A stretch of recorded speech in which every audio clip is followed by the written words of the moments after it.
Blake Froling and Ryan Cole here for Impact Sports. Michigan State just defeated Ohio State 81-54 in their first game in the Big Ten tournament here in Indianapolis. And Ryan, it was really a tale of two halves because Michigan State shot 35% in the first half and got a little wake-up call from Tom Izzo. And next thing you know, they outscored Ohio State by 20 in the second half en route to shooting 60% from the field. Yeah, it was really a tale of two halves, like you said, Blake. I mean, I don't know what it is that Tom Izzo does at halftime of these games, especially against Ohio State, because in the two meetings against Ohio State earlier in this year, the Spartans played some sloppy first halves, and then all of a sudden they come out in the second half just on fire, really, and just shooting the lights out. And that was the case again today, a sloppy first half, but just an efficient second half for Michigan State shooting the ball.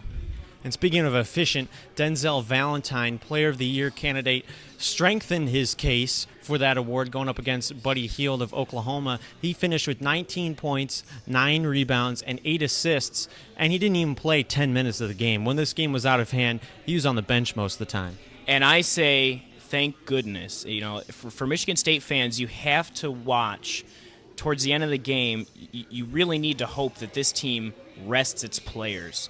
The tournament run, the teams that are going to be playing against Michigan State, they're going to try to exploit Denzel Valentine's, lesser athletic talents, would you say? I mean, he's pretty versatile, though. He's versatile, but I would say he's not a superior athlete to some of these players. We've seen his conditioning be an issue for this year. So for him to only play 31 minutes and for Bryn Forbes to play 27 minutes, Matt Costello 24 minutes. That's what you want for Michigan State fans. Rest these guys because they're playing again tomorrow. They're playing again tomorrow against the winner of Maryland and Nebraska. So rest for these players is really important. They got some rest today by just blowing out Ohio State. Yeah, meanwhile for the Buckeyes, they were only able to shoot 1 for 11 from the three-point line. Talk about superior three-point defense, which also was another change that the Spartans made in the second half, tightening the defense, which led to easy transition buckets. Yeah, the guard defense really picked it up in the second half for Michigan State. Aaron Harris, Tum Nairn got some good minutes today. Denzel Valentine, Bryn Forbes, all of them really picked it up on the defensive side of the ball. That, in turn, led to more transition points for Michigan State, a place where Michigan State, Tom Izzo has just thrived when his team is running. When they get out and running and get out in the transition game, this was that kind of a game where Michigan State created some great opportunities on the offensive side of the ball because of their defense.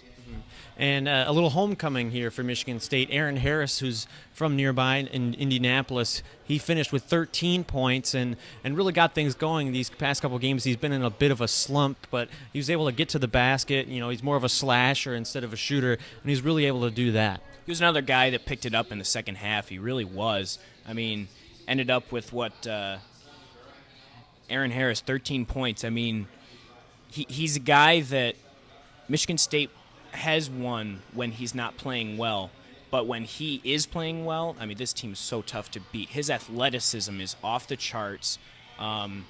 We've seen those crazy dunks against Iowa. I believe it was against Ohio State at home on Senior Day, where he missed one because he got fouled. He basically got just blocked in midair. He's got great athleticism, great game. And Aaron Harris can make a difference. And this being his hometown, I think he wants to make a difference here in the Big Ten tournament. Right, and especially with the back-to-back-to-back that Michigan State could face if they make it to the championship game, having that extra depth is so key, and having a guy like Harris step up. Marvin Clark Jr. played well today as well. You know, a guy that can pick and pop, spread the floor a little bit. I mean, that's only going to help Michigan State against these other teams.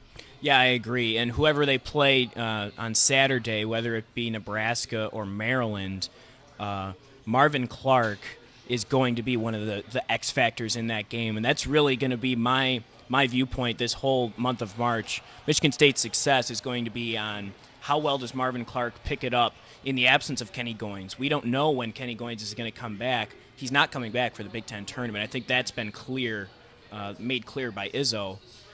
Definitely look for Marvin Clark to pick it up and when Michigan State's rolling, it's probably going to be a result of Marvin Clark making hustle plays, smart passes, and just making shots. And stay tuned all weekend for updates from Indianapolis. From Ryan Cole and myself, Blake Froling. Thanks for watching.